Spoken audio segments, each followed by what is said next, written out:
ഈശോമിശിഹായ്ക്ക് സ്തുതിയായിരിക്കട്ടെ. ഈശ്വരയുടെ സ്നേഹമുള്ളവരെ, സങ്കീർത്തന പുസ്തകം 51 അധ്യായത്തിന്റെ 7 തിരുവചനം. ഉരുകിയ മനസ്സാണ് ദൈവത്തിന് സ്വീകാര്യമായ ബലി. ഈശ്വര ഏറ്റവും പ്രിയമുള്ളവരെ, ഈ പ്രഭാതത്തിൽ ഞാനും നിങ്ങളും കർത്താവായ യേശുക്രിസ്തുവിന്റെ സന്നിധിയിൽ അവിടുത്തെ മുമ്പിൽ അവിടുത്തെ വിളിച്ചപേക്ഷിക്കുവാൻ ഒരു ദിവസം കൂടി എന്റെ നിങ്ങളുടെ ജീവിതത്തിൽ ചേർക്കപ്പെട്ടിരിക്കുകയാണ്.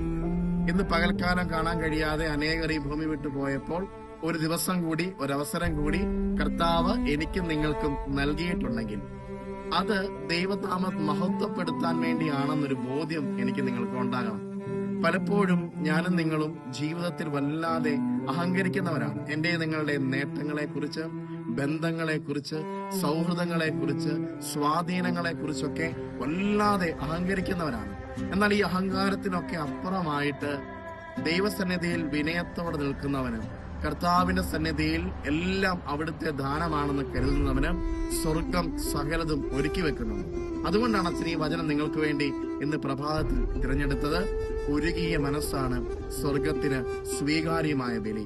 ദൈവസന്നിധിയിൽ എപ്പോഴും വിനയമുള്ളവരായിരിക്കാൻ, ഉള്ളതൊക്കെ ദൈവത്തിന്റെ ദാനമാണെന്നും തന്നതെല്ലാം കർത്താവാണെന്നും, എന്റെ സ്വാധീനത്തിലും എന്റെ കഴിവിലും മിടുക്കിലും ഞാൻ സ്വന്തമായി ഒന്നും നേടിയിട്ടില്ലെന്നും, അതുകൊണ്ട് തന്നെ എന്റെ ജീവിതത്തിൽ എനിക്ക് എല്ലാം തരുന്നൊരു ദൈവം, അത് സങ്കടമാണെങ്കിലും സന്തോഷമാണെങ്കിലും അവൻ എന്റെ കയ്യിലേക്ക് വെച്ച് തരുമ്പോൾ അത് സന്തോഷത്തോടെ ഈശോയ്ക്ക് നന്ദി പറഞ്ഞ് സ്വീകരിക്കുവാൻ ഈ പ്രഭാതത്തിൽ നിങ്ങൾക്ക് കർത്താവ് ബലം